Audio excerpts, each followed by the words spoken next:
Welcome again to day 3 of the 2010 Lifestyle Summit. We've just had our first session with Pat Mesiti. He was with us here last year in 2009, and he's back again this year. Now, one of the key things Pat talked about this morning was the problem with making money isn't the money itself. That's right. Now, why is that, Pat? Because most people can make a lot of money, but they lose it, or they don't accumulate it, or they don't invest it. They don't know what to do with it. They don't give their money an assignment. And, you know, I always tell a story of the Mike Tysons and the guys that win the lottos and say, well, they get money but don't know how to keep it. The problem isn't making money, it's what you do when you make it. And if you don't know how to handle it when it's $1, you got no chance of handling it when it's $1 million. Exactly, yeah. Because your mindset will follow that dollar, and your dollar will follow that mindset, and like with that million will follow that mindset that we have. Yeah. So another thing you touched on was having a wealthy mindset. You said the wealthy people follow a pathway. That's so right. for our traders at home, what pathway can they follow to be wealthy through their trading? I think one, make money your servant, don't make it your master. Because money makes a great servant, but a lousy master. I said number two, always be generous with your money. Give. Be a giver. Even when you're struggling, be a giver. Minimum is 10%. That's what I teach. People they squabble over that, but that's an important pathway. Because if you want money, you've got to give it away. Number 3, tell your money where to go.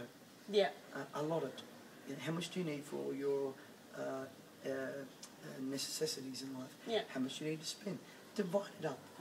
So you've got and pay yourself first. Don't pay yourself last. Because if you're waiting to take money to save after, there'll never be any left. So take that first. You know, take your giving in that part first, and then live off that 80%. And simplify.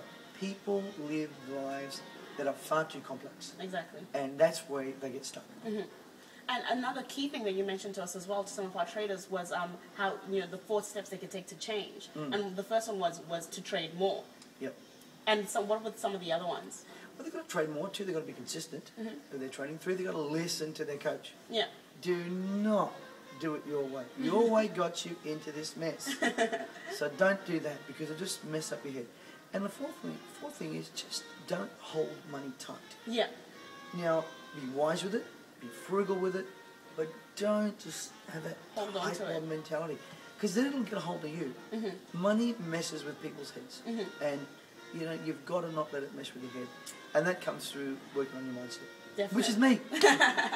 So Pat is a master of prosperity, and Pat, people can get a hold of all your materials. They can get a hold of all your books. Where can they go? Yeah, they can either email me at Mesiti, MESITI.com, or my website www.mesiti.com. I'm doing that because people write Mercedes Benz, all kinds of stuff. Thank you for your time. Thanks, Pat. Now, Pat will be with us, I'm sure, again in 2011. If you missed out this year, don't worry about it. Make sure you go to Pat's website. Yeah, it was awesome. And definitely check him out. He has a lot of information for you. Listen to the girl. Thanks, and see you next time.